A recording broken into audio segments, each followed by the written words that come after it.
Imagine a world where 5 million people simply disappeared. No war. No earthquake. No flood. No volcano. Just silence. One day, a civilization that built the world's first planned cities. The world's first sewage system, the world's first standardized weights and measurements. Was thriving. Busy streets. Children playing. And then, nothing.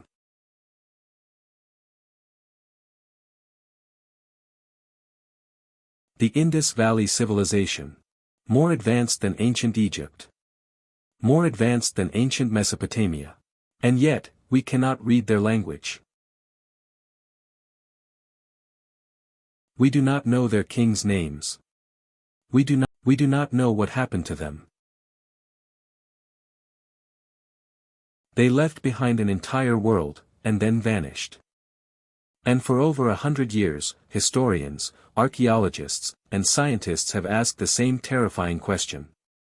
Where did they go? Today, we go looking for answers. The year is 1920. British India. A team of railway workers is laying new tracks through the Punjab region of modern-day Pakistan. They need bricks, cheap, durable bricks. And they find them. Thousands of them. Ancient, fire-burnt bricks half buried in the ground. They don't think much of it. They use the ancient bricks to build their railway. What they don't realize, is that they are demolishing the walls of one of humanity's greatest cities. A city that had been buried for 3,700 years. When archaeologist Sir John Marshall finally investigates in 1921, what he finds beneath the earth stops him cold. Not a small village. Not a simple settlement. A fully planned, perfectly organized, impossibly advanced city. He called it Mohenjo-Daro. In the local Sindhi language, it means, Mound of the Dead. And it was only the beginning. As archaeologists dug deeper across the region, they found not one city, not two, but over 1,000 settlements spread across 1.5 million square kilometers. Let that number settle for a moment. 1.5 million square kilometers. That is larger than ancient Egypt and Mesopotamia, combined. The Indus Valley Civilization, also called the Harappan Civilization, was home to an estimated 5 million people at its height, roughly 10% of the entire world's population at that time. It existed from around 3,300 BCE, beginning as small farming villages along river banks. By 2600 BCE, it had exploded into something that should not have been possible for that era of human history. The two greatest cities were Mohenjo-Daro and Harappa. Each housed between 30,000 and 80,000 people, enormous populations for 2500 BCE, when most of humanity lived in scattered mud huts. But it was not their size that shocked archaeologists. It was their design. These cities were planned. Perfectly, mathematically planned. Streets ran in precise north-south and east-west grids, like a modern Manhattan street map. The roads were wide enough for 2 ox carts to pass side by side. Every major road was exactly the same width. Houses were built of standardized fired bricks, bricks whose dimensions followed a precise ratio of 1 to 2 to 4. Every single brick, in every single city, across the entire civilization, was made to this exact ratio. Think about what that means. They had standardization. A system. A rule that was followed by millions of people across 1.5 million square kilometers. But the streets and the bricks, they were just the beginning. Every house, and we mean every house, had its own private bathroom. Connected to a covered drainage system that ran beneath the streets. Let that sink in. The world's first urban sewage system. Built in 2500 BCE. Ancient Rome, famous for its sewers, came 2,000 years later. Ancient Egypt, with all its grandeur, had no such system. Even medieval London, as recently as 1200 CE, had open sewers running through its streets. The Indus Valley people figured this out 4,500 years ago. The drains were covered with removable bricks, so workers could clean them. They were maintained, inspected, repaired. There was civic infrastructure. There was governance. There was a system that worked. And in the Great Bath of Mohenjo-Daro, the world's first public water tank. Waterproofed with natural tar, fed by its own well, drained by its own outlet. Archaeologists believe entire communities gathered for ritual bathing. This was not just engineering. This was civilization. This was culture. This was religion. What archaeologists found inside these cities painted a picture of a society unlike any other in the ancient world. No enormous palaces. No towering monuments to powerful kings. No mass graves of sacrificed servants buried alongside rulers. In Egypt, the pharaoh was a god. Everything was built to glorify him. In Mesopotamia, warrior kings built ziggurats to the heavens to show their power. In the Indus Valley, there is almost no evidence of a central ruler at all. No giant statues of kings. No royal tombs packed with gold and servants. No inscriptions praising any great leader's conquests. Instead, they find evidence of merchants. Of trade. Of craftsmen. Of a middle class. Indus Valley merchants were trading with Mesopotamia, with Oman, with Central Asia. Archaeologists have found Indus Valley seals, small carved stones used as personal stamps or signatures, as far away as modern-day Iraq and Bahrain. These people were not isolated. They were connected. They were trading partners with the known world. They were wealthy. They were sophisticated. They were, by every measure we have, thriving. Around 1900 BCE, something began to change. Slowly. Almost imperceptibly at first. The standardized brick sizes, they stopped being standard. Different cities began using slightly different ratios. The system that had held for 700 years was breaking down. Trade with Mesopotamia dropped. The seals that had been found across the known world, they stopped appearing in foreign ports. The great cities began to shrink. Mohenjo-Daro's population started declining. Houses were divided into smaller and smaller units, as if many families were now sharing spaces meant for one. And the quality of craftsmanship, the beautiful carnelian beads, the precision-carved seals, the perfectly made pottery, it began to decline. Objects became rougher. Less precise.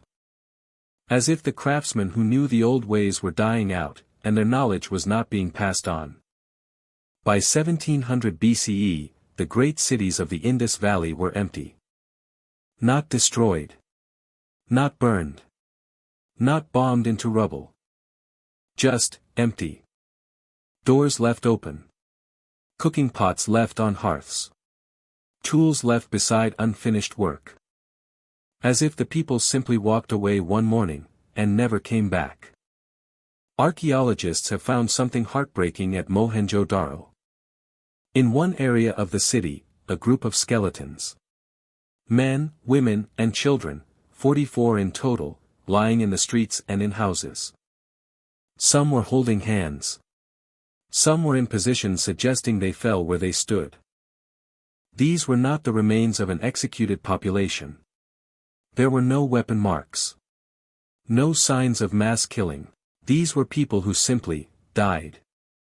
Perhaps in the final days of the city's life, when its infrastructure had already collapsed, when its water systems no longer worked, when there was no one left to bury the dead. And most haunting of all, their writing. The Indus script.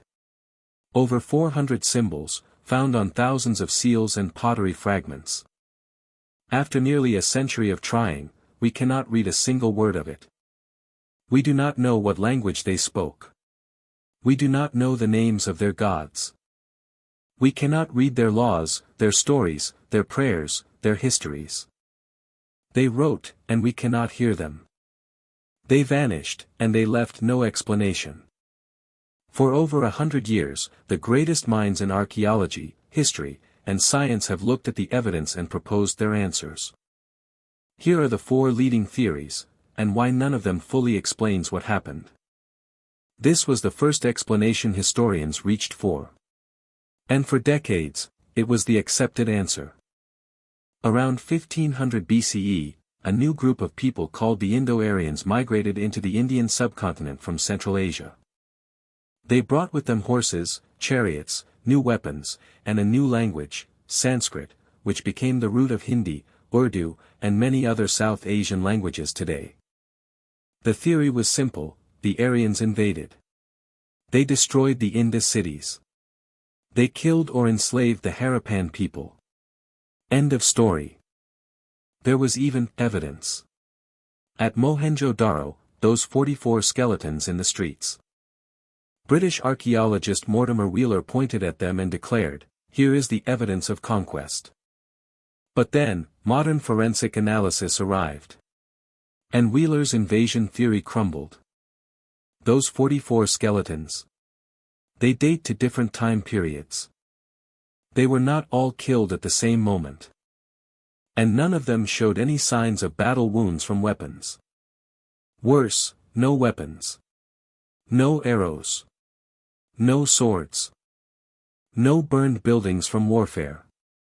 No destruction layer that archaeologists typically see when a city is conquered.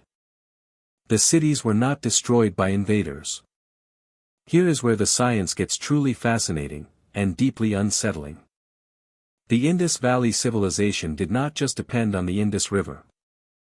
At its height, it was sustained by a vast network of rivers, including one that ancient Sanskrit texts described as a mighty, sacred river called the Sarasvati. For centuries, historians assumed the Sarasvati was mythological. A river from legend, not reality. Then, satellite imagery changed everything. In the 1970s and 1980s, scientists analyzing satellite photographs of the region found something extraordinary. Beneath the sand of the Thar Desert, stretching across modern Pakistan and India, they could see the ghost of a massive, ancient riverbed. 1,500 kilometers long. In some places, over 6 kilometers wide. The Sarasvati was real. And it was enormous. And it was dead. Geological and climate studies tell us what happened. Around 2000 to 1800 BCE, the monsoon patterns of the Indian subcontinent shifted. This was not a storm. This was not a drought that lasted a season. This was a slow, century-long drying of the entire regional climate. The rivers that fed the Indus Valley Civilization began to change course. The Sutlej River shifted eastward. The Yamuna River shifted eastward. And the Sarasvati, without its tributary rivers to feed it, slowly, agonizingly, dried up. The agricultural system that had fed 5 million people collapsed. Without the Sarasvati, the cities along its banks, and there were hundreds, lost their water supply. Crops failed. Trade routes dried up along with the rivers. And the people did what humans have always done in the face of impossible odds. They moved east, toward the Ganges and Yamuna River plains, spreading out into smaller, rural settlements. Abandoning the great cities, not in panic, not in a single day, but slowly, over generations, as the land itself became uninhabitable. In 2019, researchers made a discovery that sent shockwaves through the archaeological community. Scientists extracted ancient DNA from skeletal remains found at Rakhigarhi, one of the largest Indus Valley sites. For the first time, they had actual genetic material from the Harappan people. What they found raised a new question: could disease have played a role? We know from ancient Mesopotamian records that the Indus Valley people were trading partners. Ships carrying cotton, copper, and carnelian beads from the Indus Valley regularly arrived at ports in modern-day Iraq and the Gulf. Trade is wonderful for civilization. But trade also carries disease. We know from other collapsed civilizations what a pandemic can do. The Bronze Age collapse of 1200 BCE wiped out multiple Mediterranean civilizations almost simultaneously. The plague of Justinian in 541 CE killed perhaps 25 million people across the Byzantine Empire. The Black Death killed a third of Europe's population in the 14th century. Could a disease, perhaps one carried along trade routes, have swept through the crowded, urban Indus Valley cities? Cities where thousands of people lived close together, sharing water systems and public spaces. The evidence is tantalizing but incomplete. The ancient DNA study found no smoking gun, no specific ancient pathogen identified in the remains. But it found something else: these people were genetically isolated. They showed very little mixing with outside populations, which might suggest they were trying to avoid contact with outsiders. Or that contact had become dangerous. Perhaps the most sobering theory of all, because it is the one that sounds most familiar to those of us living in the 21st century. What if the Indus Valley civilization did not collapse because of anything that hit them from outside? What if they collapsed from within? Consider what we know. The great cities began declining not all at once, but in a slow cascade. Mohenjo-Daro first. Then the others. Trade dropped. The quality of goods declined. Standardization broke down.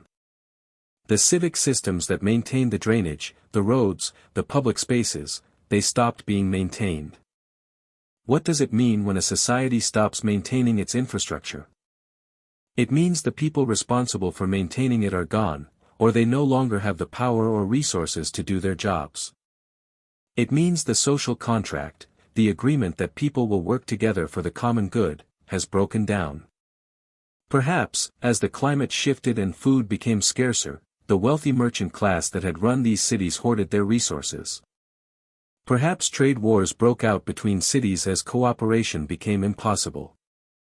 Perhaps the intricate balance of power that had held 5 million people in peaceful, organized, weapon-free cities for 700 years, simply became unsustainable under environmental pressure. There are no weapons in Indus Valley cities. But there are walls. And those walls, in the later periods of the civilization, begin to look less like city boundaries and more like barriers between communities. Between people who no longer trusted each other. The story of the Indus Valley civilization does not end with its disappearance. Because in recent years, science has given us new answers. And new questions. In 2025, researchers from multiple international teams published findings from new excavations at previously unexamined sites across Sindh and Rajasthan. Ground-penetrating radar scans revealed something astonishing: beneath the known ruins of several major sites, there are deeper layers. Layers that predate what we currently consider the mature phase of the civilization. Meaning, there is more history buried beneath the history we have already found. The Indus Valley civilization may be even older than we thought. Some researchers now believe permanent urban settlements in the region began as early as 7000 BCE, making this not a 5,000-year-old civilization, but potentially a 9,000-year-old one. The implications are staggering. Everything we thought we knew about when human civilization began, may need to be rewritten. And then there is the script. 417 distinct symbols. Found on over 4,000 inscribed objects across the entire civilization. Consistent across 700 years and 1.5 million square kilometers. Linguists, computer scientists, and artificial intelligence researchers have all tried to crack it. In 2023, a team from the United States used machine learning algorithms trained on thousands of ancient scripts, and they failed. Not because the script is random or meaningless, the statistical patterns suggest it is a real language, with real grammar. But because we have no Rosetta Stone, no inscription written in both the Indus script and a language we can already read. Without the key, the door remains locked. The Indus Valley people are the only major ancient civilization whose writing we cannot read. Every word they ever wrote. Every prayer. Every law. Every story. Every name. Locked away behind 417 symbols that stare back at us in silence. Here is something that should bring a measure of comfort, or perhaps make this story even more haunting. The Indus Valley people did not die. Not all of them. Modern genetic studies, including major papers published between 2019 and 2024, have traced the ancestry of the Harappan people into the modern populations of South Asia. Their descendants are alive today. Hundreds of millions of them. When the great cities emptied, the people scattered. East, into the Gangetic Plain. South, toward Gujarat and the Deccan. Some may have moved west, into Persia and beyond. They brought with them their knowledge of farming, of cotton cultivation, of urban planning. The ideas that had built Mohenjo-Daro did not disappear, they dissolved into the cultures that would eventually give rise to ancient India's next great civilizations. The Harappan people became, in some sense, everyone. Their genetic signature is carried in the blood of the people of Pakistan, India, and beyond, a ghost of a civilization that lives on invisibly in its own descendants. Stand at Mohenjo-Daro today. Stand in what was once one of the greatest cities on earth. The streets are still there. After 4,000 years, you can still walk the same paths that 50,000 people walked every day. The drainage channels are still beneath your feet. The wells are still there. The Great Bath, which saw the ritual prayers of an entire civilization, is still there, carved from ancient brick. But the people are gone. And we cannot ask them what happened. We cannot read their words. We cannot know their gods' names. We cannot know if they were afraid in those final years, as the rains stopped coming and the rivers retreated and the great cities fell quiet. What we know, is that they built something extraordinary. Something that should not have been possible. A civilization of order, of engineering, of trade, of art, without the weapons, without the god-kings, without the slavery and conquest that built Egypt and Rome. And then, whether by climate, or disease, or social collapse, or all three together, it ended. Not with a bang. Not with fire and swords. But with a slow, terrible silence that spread city by city, street by street, house by house. Until one morning, the last person locked their door, walked away, and never came back. The Indus Valley civilization is not just a mystery of the past. It is a mirror. A civilization that lasted 700 years at its peak. That housed 10% of humanity. That solved problems we still struggle with today. That left behind a world of ordered streets and clean water and peaceful cities. And vanished. Maybe, the most important question is not why they disappeared.